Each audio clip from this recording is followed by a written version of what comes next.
शेख मुजीबुर रहमान के अलग मुल्क बांग्लादेश बनाने से लेकर उसकी बेटी हसीना वाजिद के 2024 में हुकूमत के खात्मे तक बांग्लादेश की कौम मुसलसल जद्दोजहद की तारीख रकम करती रही है। अस्सलाम वालेकुम दोस्तों, आज हम बांग्लादेश की तारीख, सकाफत और हालिया सियासी हालात पर बात करेंगे। बांग्लादेश की तारीख दिलचस्प और जद्दोजहद से भरी है जो इसे जनूबी एशिया में मुनफरद मुकाम अता करती है। बांग्लादेश की तारीख में सबसे अहम किरदार शेख मुजीबुर रहमान का है। शेख मुजीबुर रहमान को बांग्लादेश का बानी भी कहा जाता है। 1970 के इलेक्शन में शेख मुजीबुर रहमान की पार्टी अवामी लीग ने मशरकी पाकिस्तान में भारी अक्सरियत से कामयाबी हासिल की, लेकिन मगरबी पाकिस्तान की हुकूमत ने इन्हें इक़्तिदार मुंतकिल करने से मना कर दिया, जिसके बाद 25 मार्च 1971 को ढाका पर फौजी चढ़ाई कर दी गई, जिसके बाद शेख मुजीबुर रहमान ने आज़ादी के तहरीक को कायम रखा और 9 महीने बाद 1971 को बांग्लादेश वजूद में आया, जिसके बाद बांग्लादेश के पहले वज़ीर आज़म शेख मुजीबुर रहमान बने।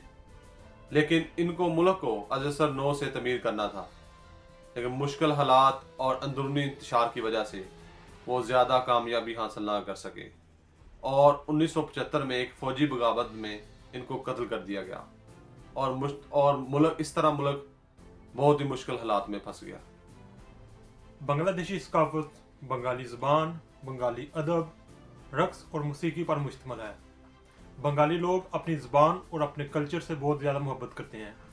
यही वजह है कि 1952 की ज़बान की आज़ादी की तहरीक में इन लोगों ने बहुत ज़्यादा कुर्बानियाँ दी और आज भी हर साल वो 21 फरवरी को अपना यौम ज़बान मनाते हैं। बांग्लादेश की मौसीकी, रक्स और ज़बान की एक तारीखी शानदार मिसालें मौजूद हैं। बांग्लादेश में रविंद्रनाथ टैगोर और काजी नज़र इस्लाम जैसे एक अजीम शायर पैदा हुए। बांग्लादेश का बहुत पहला और बेसिक त्यौहार बैसाख है, जिसमें लोग अच्छे कपड़ों में और रवायती सकाफती लिबास में मलबूस होकर रक्स करते हैं और अपना ये त्यौहार पूरा मुल्क मनाते हैं। माशी तरक्की की बात करें तो गारमेंट्स की इंडस्ट्री बांग्लादेश की मईशत में एक रीढ़ की हड्डी की तरह साथ निभाती है।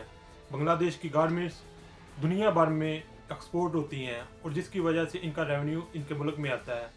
इस इंडस्ट्री को बूस्ट करने के लिए इस इंडस्ट्री में बहुत सारी खवातीन, इनके अपने नौजवान खवातीन काम करते हैं। यही वजह है कि इस इंडस्ट्री को इनकी हुकूमत भी बहुत ज़्यादा सपोर्ट करती है ताकि हुकूमत को रेवेन्यू आ सके।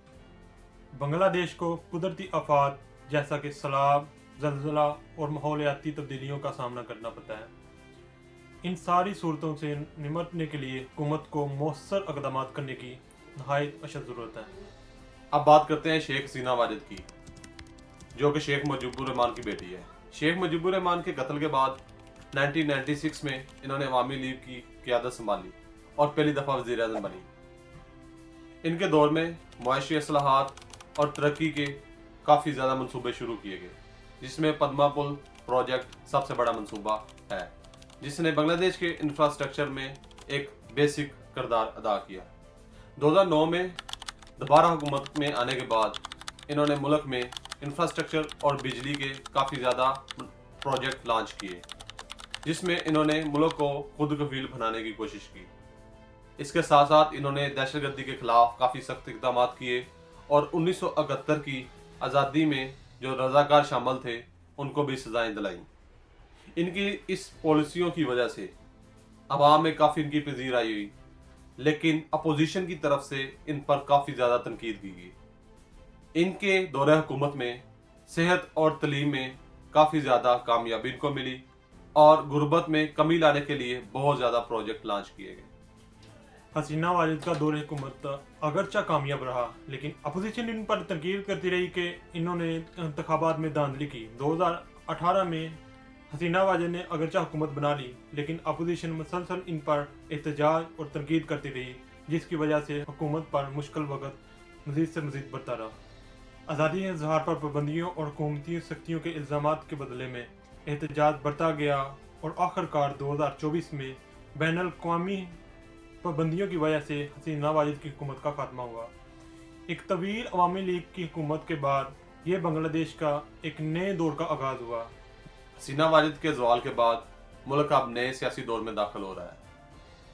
बांग्लादेश की नई हुकूमत के सामने सबसे बड़ा चैलेंज सियासी इस्तेकाम और माशरती तरक्की है। मुल्क की मईशत में अब भी बेपनाह मौके मौजूद हैं, लेकिन इनको बरूए कार लाने के लिए नौजवान तबके को मौके फराहम करने की बहुत अशद ज़रूरत है। नौजवान नस्ल को तलीम और रोज़गार के बेहतरीन मौके देना मुल्क की तरक्की के लिए बहुत ज़रूरी है। गुज़श्ता चंद दहाइयों में बांग्लादेश ने काफ़ी ज़्यादा कामयाबी हासिल की, लेकिन मज़ीद तरक्की करने के लिए इनको सियासी इस्तेकाम और नौजवानों को रोज़गार देने के बहुत अशद ज़रूरत है। दोस्तों, बांग्लादेश की तारीख आज़ादी, जदोजहद और तरक्की की कहानी है। अगरचे ये मुल्क बहुत सारी मुश्किलात से गुजरा है और इसने तरक्की भी की है, लेकिन इस मुल्क को मज़ीद तरक्की करने के लिए जमहूरियत का पायदार होना बहुत ज़रूरी है। हम उम्मीद करते हैं कि वहाँ के लोग मुस्तकबिल में एक अच्छी ज़िंदगी गुजार सकेंगे। अगर आपको ये वीडियो अच्छी लगी है तो हमारे पेज को लाइक करें, सब्सक्राइब करें और इस वीडियो को दूसरों के साथ शेयर करें। हम मिलते हैं आपको नेक्स्ट वीडियो में।